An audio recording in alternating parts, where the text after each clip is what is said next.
Je ne peux pas vous promettre ce soir d'être rapide. Voilà. Je vais juste vous promettre d'essayer de ne pas être trop long.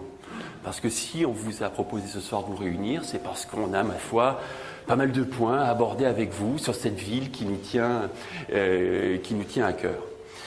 Moi, je suis tout d'abord extrêmement honoré, très très heureux de vous voir nombreux ce soir. On a à peu près tous les éléments qui sont contre nous. Le RER fonctionne mal.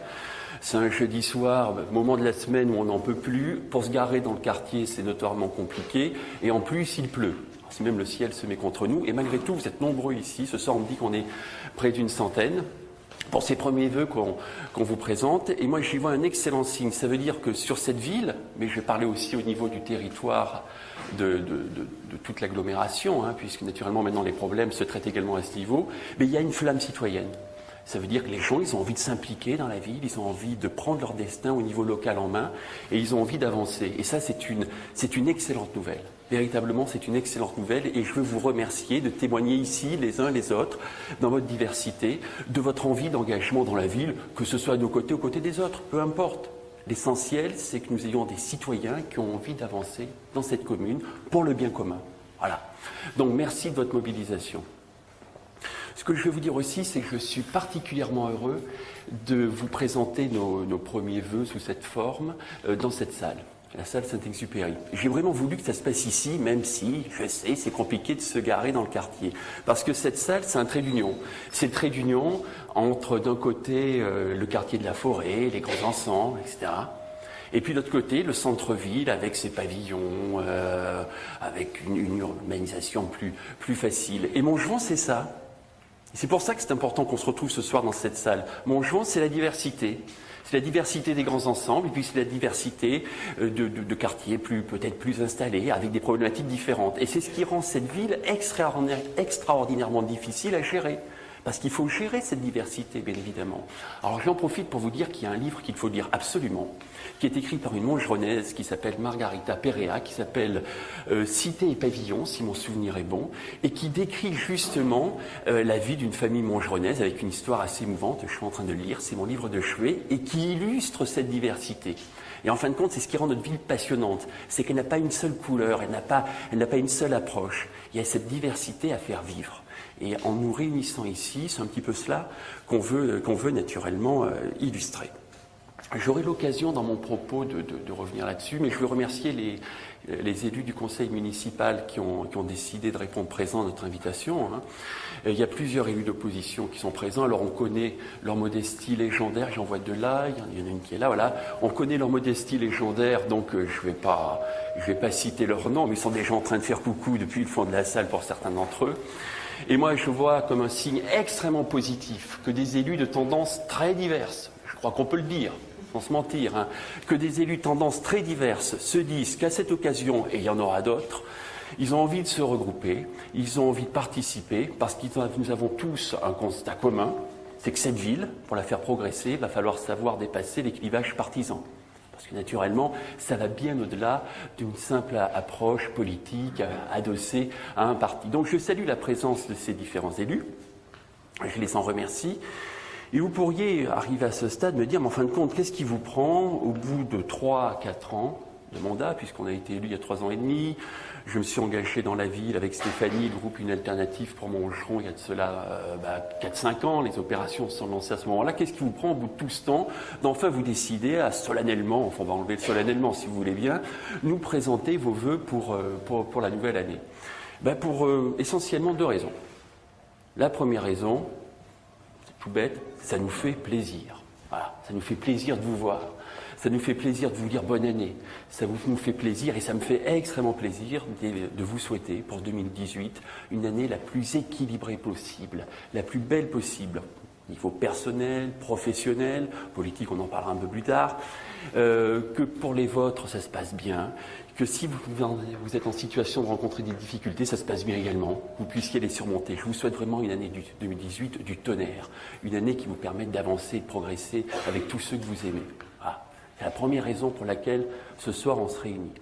La deuxième raison ce soir pour laquelle on se réunit, c'est qu'il faut souhaiter les mêmes vœux à notre commune. On n'est pas venu ici par hasard. On y a fait nos vies, avec le temps, depuis plus ou moins longtemps. Et il faut véritablement espérer, souhaiter que 2018 soit une grande année pour Montgeron. Alors vous allez voir, au fur et à mesure de mon discours de 2h45, petit à petit peut progresser dans le propos. Et globalement, je suis assez en désaccord avec tout ce qui se fait dans cette ville. Voilà, en étant pudique, on va le dire comme ça, vous allez vous en apercevoir. Donc je suis globalement assez en désaccord de ce qui se fait dans cette ville, et pour autant, au risque de vous surprendre, je vais souhaiter une excellente année à François Durovray et Sylvie Carillon. Du fond du cœur, c'est très sincère. Je leur souhaite une excellente année parce que je pense qu'ils prennent la mauvaise direction. Je vais vous expliquer pourquoi. Mais je pense que même s'ils prennent la mauvaise direction, il faut souhaiter de tout cœur qu'ils réussissent dans leur action à la tête de la municipalité. Parce que là, ce qui est en train de se jouer, c'est nos vies, c'est notre quotidien, c'est la vie de nos enfants, de nos familles, de nos amis. Et donc, il faut véritablement souhaiter qu'on se trompe et qu'ils soient dans la bonne voie pour faire en sorte que la ville s'améliore. Je leur souhaite de bien progresser dans leur carrière. Je pense que visiblement, ils n'attendent pas après moi pour ce souhait, ils se débrouillent très bien sans mes souhaits. Mais je leur souhaite surtout de ne pas se tromper dans les orientations qu'ils vont donner à la ville. Vous devez savoir que depuis le mois de mars 2014, nous avons tenu 28 conseils municipaux. Bien, j'ai calculé, un conseil municipal dure en moyenne dans notre commune entre 4 et 5 heures. Le plus long a duré 7 heures. Il s'est terminé à 2h15 du matin. Je ne vous raconte pas l'état dans lequel on était les uns et les autres. Les plus courts durent 3-4 heures. Donc on a passé, avec les élus ici présents, plus de 200 heures en réunion du conseil municipal. Plus de 200 heures. Nous avons voté au cours des 3 années et demie qui se sont écoulées près d'1 millier de délibérations. Et encore, je ne compte pas les réunions de commission, de CCS, de commission des écoles, d'appel d'offres. Ce soir, Stéphanie en avait 2 en même temps, en plus des vœux, voilà. Alors, je vous dis pas ça tout simplement pour m'énerver d'avoir passé tout ce temps avec mes élus, collègues de l'opposition et de la majorité. C'était très agréable, chers collègues, d'être avec vous pendant ces 200 heures, ces 28 conseils municipaux. Mais je vous raconte tout cela pour que vous ayez bien en tête que le jour où aujourd'hui, je pense venu le moment de vous faire un point devant vous, un point de situation, où en est la ville, où en sommes-nous, on a pris le temps de bien peser nos arguments. On a pris le temps de réfléchir. Et décision après décision, délibération après délibération, nous nous sommes bâtis une intime conviction sur ce qu'il fallait pour la ville et ce qu'il ne fallait pas pour la ville. Voilà, c'est comme ça que ça s'est bâti. Nous, on est plutôt des gens constructifs. Très sincèrement, si les décisions prises avaient été dans le bon sens, eh bien on les aurait soutenues tout simplement. Et il arrive très régulièrement d'ailleurs, quand une décision va dans le bon sens, et Dieu merci, ça arrive, qu'on la soutienne. Ce soir, j'avais Sylvie Carillon en ligne au téléphone. Il y a un conseil municipal extraordinaire pour une préemption de commerce qui va se tenir samedi matin. Il va sans dire que sur un sujet d'intérêt général, comme ça, bon, on votera pour. On n'est pas là pour être des empêcheurs de tourner en rond. Par le passé, il y en a trop eu au niveau des personnes qui voulaient conquérir la ville de Montgeron, des empêcheurs de tourner en rond. Non, on est là pour que ça avance positivement. Mais une fois qu'on a dit ça, les décisions qui sont prises, nous on considère qu'elles ne vont pas dans le bon sens. Ah, une première personne qui hurle sa satisfaction? Non, c'est bon? Non. Donc les choses ne vont pas dans le bon sens. On s'en est rendu compte assez vite. 3 semaines après l'élection, on nous avait promis qu'il n'y aurait pas d'augmentation des impôts, plus 15%. Boum. Bon. On a eu du mal à applaudir. D'autant que, ayant étudié les comptes de la ville à peu près dans tous les sens, ayant passé des dizaines d'heures sur ces comptes de la ville, je peux vous dire, rien ne justifiait l'augmentation des impôts. J'en parle d'autant plus à l'aise, je n'appartenais pas à la précédente majorité. Le budget de la ville de Montgeron était extrêmement sain en 2014. Et hop, on décide une augmentation des impôts. Ça s'appelle une trahison de promesse. Tout de suite, froidement. Puis ensuite, on nous avait dit, Montgeron, c'est pour la vie, c'est bien connu, on veut y rester, etc., etc. On nous avait même fait campagne pendant 8 ans pour nous le dire. Et puis au bout d'1 an et demi, boum, le maire s'en va pour un autre poste. Alors il reste premier maire adjoint, mais il s'en va. C'est pas exactement ce qui avait été promis dans le contrat initial au printemps de 2014. Sans être polémique, je crois qu'on peut le dire. Et la difficulté, elle est autre. C'est que la personne qui devait être maire, n'étant plus maire et étant appelée à d'autres fonctions, la personne qui le remplace, aussi estimable soit-elle, et il n'y a aucune acrimonie personnelle dans ce que je dis, elle n'a visiblement pas été préparée, elle n'a pas eu le temps d'anticiper le fait qu'elle allait entrer en fonction. Voilà. Et puis surtout, elle n'a pas été désignée par les habitants. Vous avez voté, les Montgeons ont voté pour avoir un maire en 2014, ils ont désigné François Durovray, pas Sylvie Carillon. Deuxième difficulté. Voilà. Et puis, au fil du mandat, ces impressions désagréables de début de mandat se sont confirmées. On a vu que, et c'est un de mes grands étonnements, que l'équipe municipale en place n'avait pas une claire vision de ce qu'il fallait faire dans la commune. Pas une claire vision. On a vu que les décisions se prenaient un petit peu à l'emporte-pièce, un petit peu dans toutes les directions. On a vu, par exemple, que l'urbanisation, dans le désordre, était en train de reprendre. Le mandat donné en 2014 à la nouvelle municipalité était de cesser une urbanisation mal maîtrisée, qui ne s'accompagne pas par une maîtrise du service public, par des aménagements ad hoc et nécessaires. Et on voit bien en ce moment, et on va le voir tout au long de l'année 2018, qu'un petit peu partout, il y a des immeubles qui vont recommencer à pousser comme des champignons. Ça va se faire dans les 2-3 ans qui viennent. Pourquoi pas, hein? Toute construction n'est pas condamnable, hein? C'est pas ce que je suis en train de vous dire. Mais toute construction qui est faite au coup par coup, un petit peu au hasard, un petit peu au petit bonheur, la chance, elle ne va pas dans le bon sens, parce que derrière, la ville ne s'adapte pas en termes de services et d'aménagement qui accompagnent la densification. Ça non plus, ce n'était pas prévu. Et là aussi, on n'est pas d'accord. Et puis on s'est aperçu aussi que là où il faut de l'écoute des citoyens, que là où il faut développer de la démocratie locale, même si c'est un mot comme ça qui sonne un peu creux, bien souvent la majorité arrivait avec des projets tout casqués, et qu'en réalité la capacité d'amendement portée par les citoyens, notamment dans les conseils de quartier, était peu suivie des faits. On est dans une époque où, vous savez, tous ne décident pas une élection. Hein. C'est pas parce que vous gagnez une élection que vous êtes le maître, le shérif de la ville pour les 6 ans qui viennent. Quand vous gagnez une élection, vous avez juste la responsabilité de gérer la ville pendant 6 ans et de le faire en étroite concertation avec les habitants. Sinon, ensuite, ça ne tourne pas. Et bien, cette concertation, elle n'a pas fonctionné non plus. Et puis, on s'est enfin aperçu qu'il y avait un certain nombre de dossiers extrêmement brûlants qui concernaient la ville, les transports, la circulation, la sécurité routière, l'environnement, la sécurité tout court. Et que là, visiblement, moi, quand je discute avec Sylvie Carillon, je ne vis pas dans la même ville qu'elle. Voilà.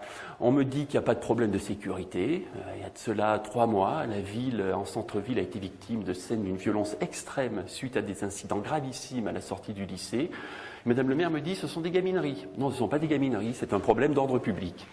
Et il se trouve être que j'ai un fils qui est au lycée, en rentrant, il n'avait pas franchement l'impression de participer à une gaminerie. Il s'était simplement pris du lacrymo dans la figure. Voilà, c'est ça. Donc à un moment donné, le problème, il faut le prendre à bras-le-corps, il ne faut pas le nier.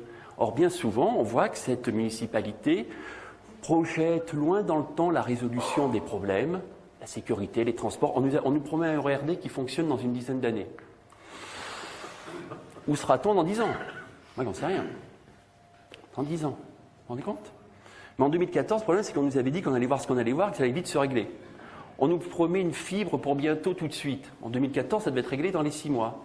Voilà, on repousse les problèmes de fond, et par contre, de manière excessive, la mairie entre dans une politique que je qualifierais de tracassière.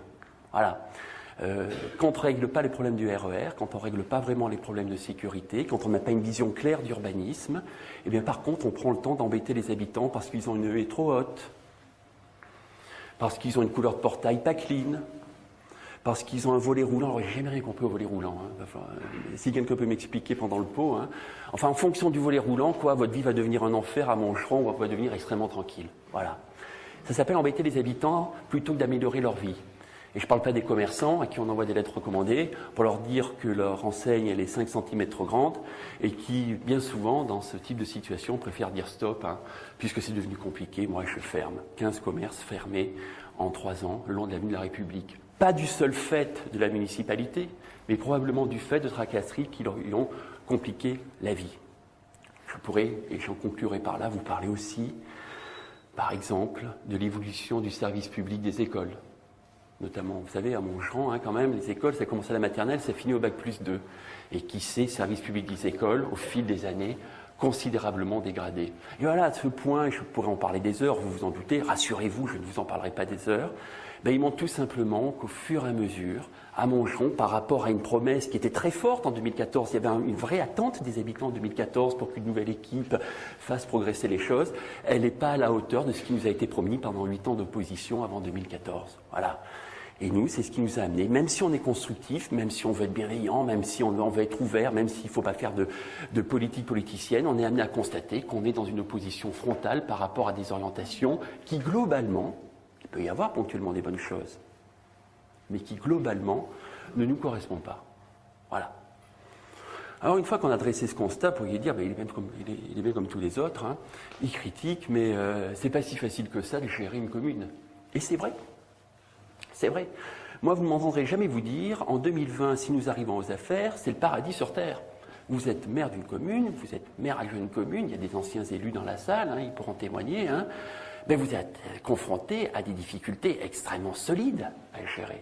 Extrêmement solide. Vous ne dormez pas tous les jours tranquille. Je crois que les uns et les autres pourraient témoigner. La critique est facile, l'art est difficile. Ça, je l'entends bien. Mais pour autant, ce n'est pas parce que la critique est facile et que l'art est difficile qu'il ne faut pas se donner une perspective, qu'il ne faut pas se donner une ambition sur le long terme. Et nous, notre ambition, depuis 2014, elle ne varie pas.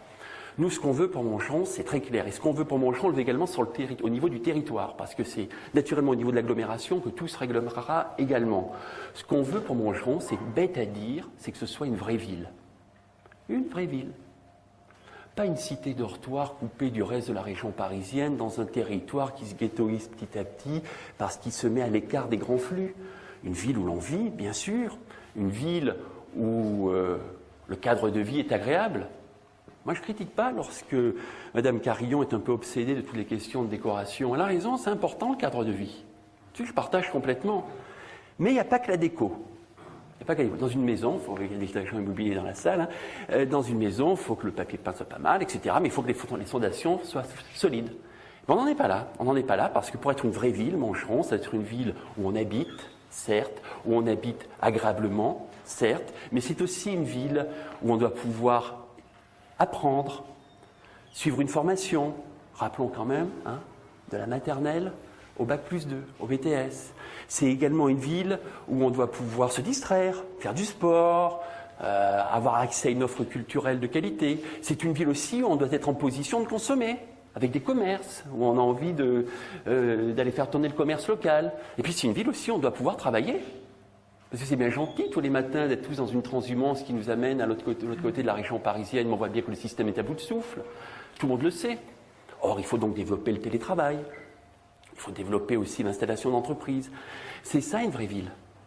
Et c'est ça l'ambition qui est en nous. Moi, je suis forcé de vous dire qu'actuellement, j'ai le sentiment qu'on ne prend pas cette direction. Parce qu'une vraie ville, c'est pas une ville où on avance sans se concerter avec la population. Parce qu'une vraie ville, c'est pas une ville où on va vendre des terrains dans un quartier un peu moins favorisé que le centre-ville pour faire des aménagements au centre-ville. Je vais vous prendre un exemple. Les habitants du Réveil Matin, il doit y en avoir ici dans la salle, hein, ils vont bientôt avoir une construction d'une centaine de logements dans leur secteur. Le Réveil Matin est complètement saturé en termes de circulation, notamment aux heures de pointe.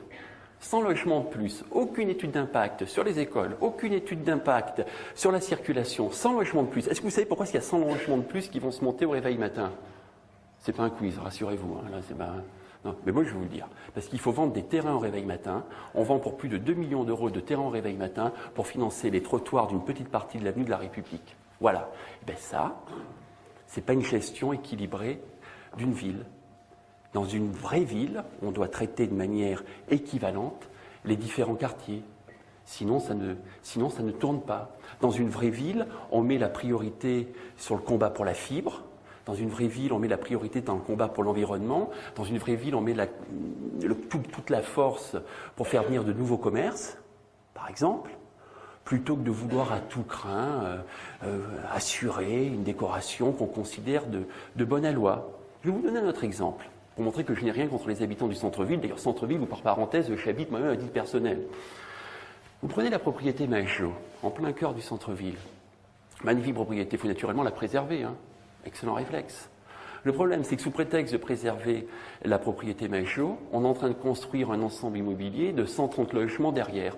Je suis forcé de vous dire qu'en plein centre-ville, 130 logements pour une résidence de retraite de luxe où il faut payer 3 000 € par mois pour pouvoir s'installer, c'est-à-dire une résidence qui est fermée à une majeure partie de la population, ce n'est pas une bonne solution. Il y avait probablement possibilité de monter un programme immobilier de moindre envergure, de le mixer avec des services publics, nous manquons cruellement d'une maison des associations, tout en préservant la maison Maillot qui aurait pu accueillir la dite maison des associations. Il y avait d'autres pistes. Et là aussi, parce qu'on fonctionne plus que par opportunité, que par travail de fond, on se retrouve un petit peu bloqué.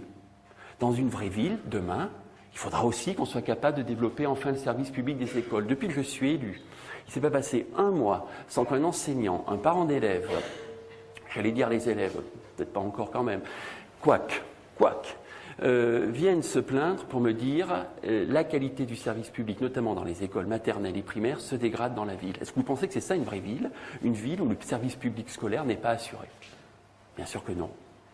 Donc voilà nous, la route qu'on veut défendre, voilà ce qu'on tente de faire passer comme message avec nos sensibilités aux uns et aux autres, pour faire en sorte que demain on soit dans une ville où il fasse bon vivre, et pas simplement dans un petit coin où on vient faute de mieux. Alors, maintenant, qu'est-ce qu'on fait? C'est la question, en fin de compte. C'est bien gentil de dire ils font mal, nous on ferait mieux, enfin, qu'est-ce qu'on fait? Moi, tout d'abord, je me refuse complètement à l'idée de dire qu'il faut attendre les élections de 2020 pour faire évoluer la donne. Je suis désolé, j'habite ici, ma femme, mes enfants, mes amis vivent ici, je pense que vous êtes dans la même situation que moi, et j'ai vraiment envie que sur ce territoire, les choses progressent avant 2020.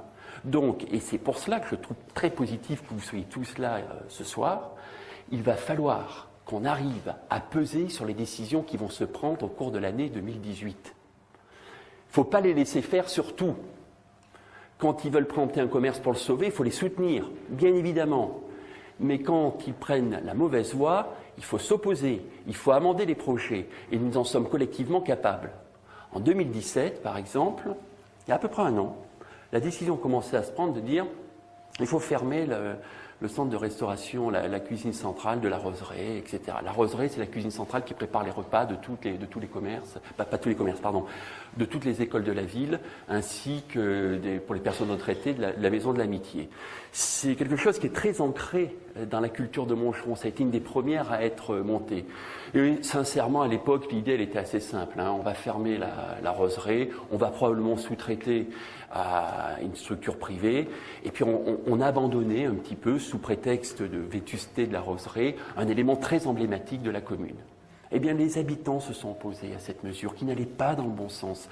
Je vous le dis vraiment en conscience. Les élus se sont mobilisés, pas que moi, on a été tous les élus à se mobiliser. Les fédérations de parents d'élèves se sont mobilisées. Les indépendants, la FCPE, je sais qu'à la PEP, il y avait également des gens qui s'opposaient avec vigueur à cette mesure. Vous voyez, toutes tendances confondues. Et finalement, la Roseraie, elle est sauvée. La Roseraie dont on nous disait qu'il fallait qu'elle ferme parce que ça pouvait tuer des enfants, parce qu'elle n'était pas aux normes, eh bien, on va tout simplement la remettre aux normes, parce qu'il y a eu une mobilisation citoyenne et elle va être sauvée. Donc, vous voyez, ne pensez pas que tout est perdu, qu'on ne peut pas faire bouger les lignes. Il faut naturellement continuer en 2018 dans cette voie-là. Alors, en 2018, on va être confronté à un certain nombre de sujets. Je ne vais pas rentrer complètement dans le détail, mais enfin, il y a quand même 2-3 sujets sur lesquels on va devoir être en capacité de se mobiliser. Il va vraiment falloir se mobiliser pour que l'hémorragie au niveau du service public des écoles cesse. Après la Roseraie, maintenant, c'est les ATSEM. Les ATSEM, vous savez, c'est les personnes qui aident les enseignants dans leur mission, essentiellement en maternelle, mais ça peut essentiellement en maternelle. Leur nombre est en diminution constante. C'est la sécurité des enfants qui est en cause.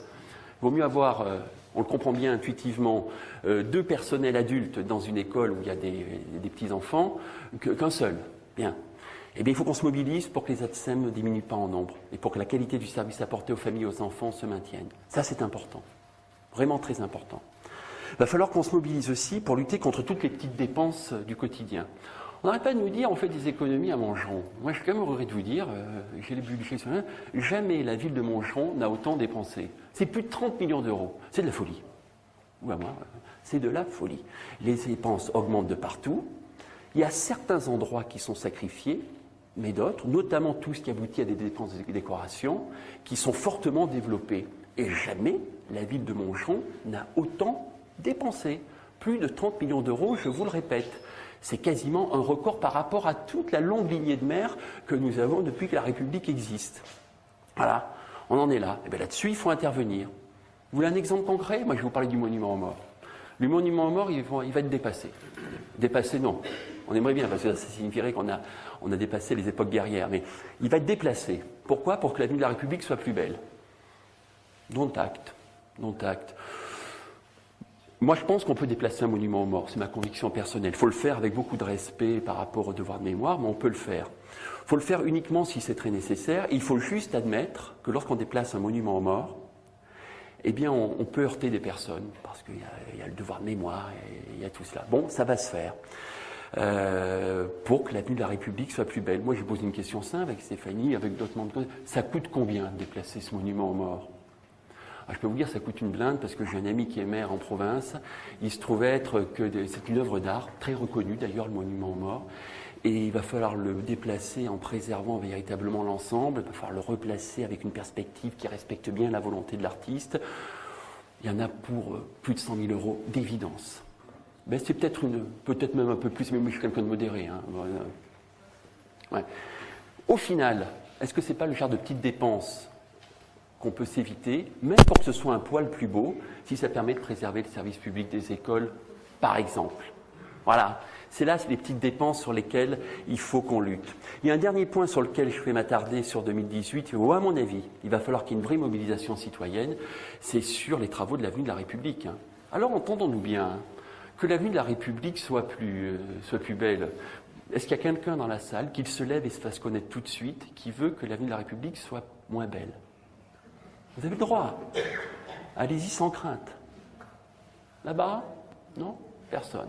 Mais moi aussi, voilà, je ne suis pas très courageux. J'ai envie que les trottoirs soient beaux, j'ai envie d'avoir des candélabres, j'ai envie d'avoir une avenue refaite à neuf, j'ai même envie d'avoir des façades qui soient complètement rénovées. Le maire aussi, d'ailleurs, veut que les façades soient complètement rénovées au niveau de l'avenue de la République. Ce qu'il lui dit, c'est que ça sera à la charge des propriétaires. Bon, voilà, c'est une petite parenthèse que je me permets juste de rappeler.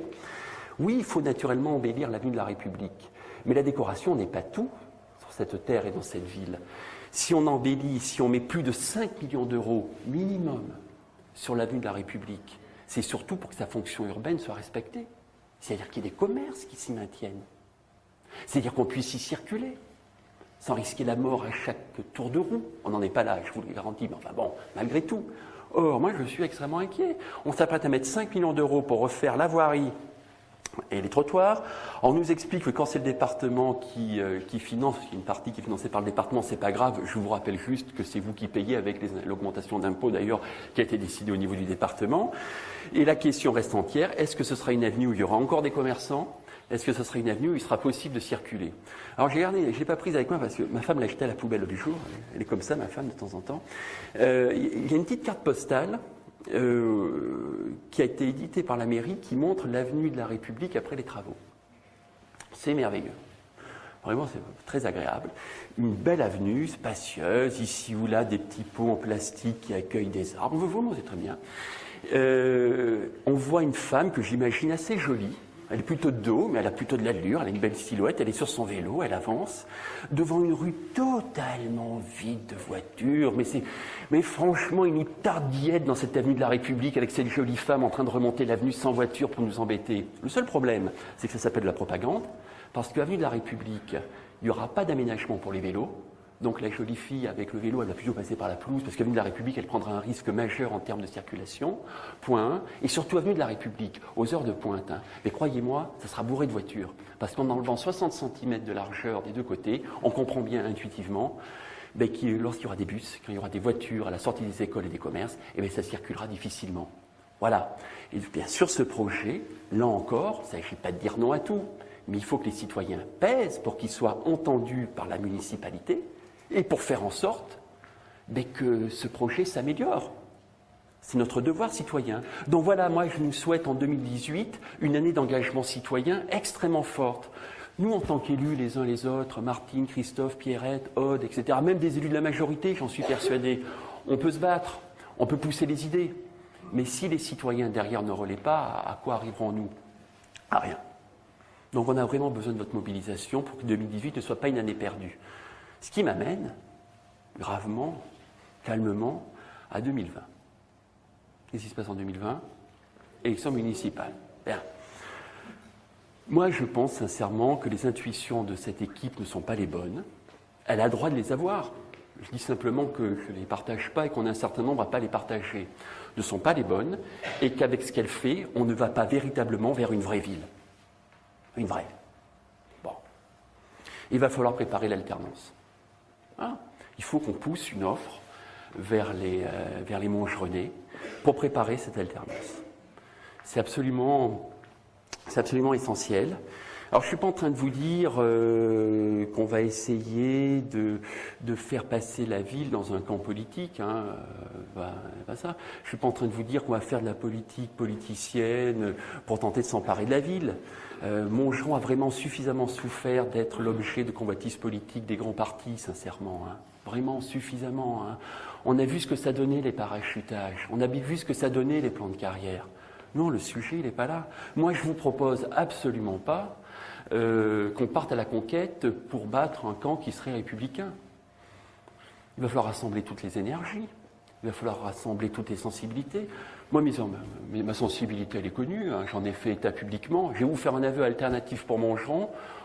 On n'a pas forcément les mêmes engagements politiques au niveau national. Hein. Stéphanie ne vote pas forcément comme moi au niveau national. Il y a des gens de gauche, de droite, du centre, d'En Marche. Il y en a même qui ne se reconnaissent dans aucun parti politique. Hein. Mais c'est ça qu'il va falloir faire. Il va falloir rassembler toutes les énergies pour qu'on parte à la conquête de cette ville, non pas pour que cette ville change de camp, parce que de vous à moi, j'en ai rien à faire que cette ville change de camp. Ce dont nous avons besoin, c'est que cette ville, elle doit changer de cap, pas de camp, de cap. Et le bon cap, il est ni de droite ni de gauche. Il est souvent de bon sens et il doit se faire avec les citoyens. Et le moment venu, en 2020, on va travailler à cela, et c'est dans cet esprit, moi, que je vais y travailler. Alors, je vais vous faire une petite confidence, ce sera la seule confidence personnelle que je vous ferai. Il se trouvait que je ressemble beaucoup à ma mère, m'a-t-on dit, et qu'elle était affreusement têtue. Bon. Elle ressemble elle-même à sa mère, qui était terriblement têtue aussi. Bien. Elle ressemble également à mon arrière-grand-mère. J'ai connu ces trois estimables femmes, vous en doutez, et je les aimais beaucoup, qui étaient affreusement têtues aussi. Bon, voilà, je suis d'une famille où on est très têtu. Parfois même, me dit mon épouse, un petit peu, têtu, voilà, bien. Et donc moi, je peux vous dire que toute ma ténacité, qui est peut-être une des seules qualités que je me reconnaisse véritablement, je vais la mettre à la constitution d'une équipe, dans le respect des sensibilités de chacun, qui ne nous fasse pas changer de camp, mais de cap, et qui nous permette de bâtir une vraie ville. Mon ambition, elle est là. Elle est là. Alors une fois qu'on a posé cela, la route est longue, hein, 2 ans, on ne fera rien sans vous. C'est aussi simple que ça. Hein. Je vois là-bas, je vais être un peu grossier, vous m'excuserez, hein, mais on ne va absolument rien pouvoir faire sans vous. La conquête d'une ville pour changer de cap, ça implique la mobilisation de tous les citoyens, sinon ce n'est qu'une aventure personnelle, hein, et ça ne va jamais bien loin. Et ce n'est pas le but. La conquête d'une ville, ça passe par des citoyens mobilisés, qui s'impliquent au fur et à mesure des dossiers, comme je vous l'ai proposé pour 2018, qui sont capables de remonter des informations quand il y a lieu de remonter des informations, qui sont capables d'aller à la rencontre du pouvoir en place pour faire passer des messages, qui sont capables de relayer les efforts, qui sont capables aussi d'apporter des idées, parce qu'on a besoin d'idées, parce que naturellement, tout le monde est de bonne intention au départ, mais il faut quand même récolter des idées pour être certain qu'on est vraiment au plus près des besoins des uns et des autres. Et puis là, je vais être affreusement grossier, on a besoin d'argent aussi, hein. C'est tout à fait évident. Hein. On ne peut pas arriver à conquérir une ville sans faire des documents d'explication, de la communication, organiser des réunions comme celle-ci, et on a besoin de soutien financier, et le soutien financier commence à peu près à 50 centimes d'euros. Hein. Par contre, dans la partie supérieure, il est naturellement de limite. Hein. Donc voilà, on a besoin de tout cela. Et si certains d'entre vous, et j'en arrêterai sur ce chapitre, le sympathique garçon là-bas, au fond à droite, avec des lunettes, vas-y Philippe, bouge, que tout le monde te voit bien, et notre trésorier. Alors si vous voulez en toute discrétion le soutenir, c'est bien lui, n'hésitez surtout jamais. Si vous ne donnez pas, si vous ne soutenez pas, on continuera à se battre. Mais la réalité, c'est que si on veut passer le cap et vraiment défendre quelque chose de qualité pour notre commune, on va avoir besoin de tout cela. Voilà, c'est pour toutes ces raisons que je voulais qu'on puisse se voir ce soir. C'est pour toutes ces raisons que je suis très heureux que vous soyez venus. Stéphanie, j'ai l'impression que j'ai été long. Ça va aller, bon, d'accord. J'espère que je n'ai pas été trop long. Je veux vraiment remercier tous ceux qui ont contribué à l'organisation de cette soirée. Christophe, à la Sono, ça va être comme au théâtre ce soir. Christophe, à la Sono. Lucille, Christian, Sylvie, et beaucoup d'autres, parce que j'en ai oublié, Paul Buffet.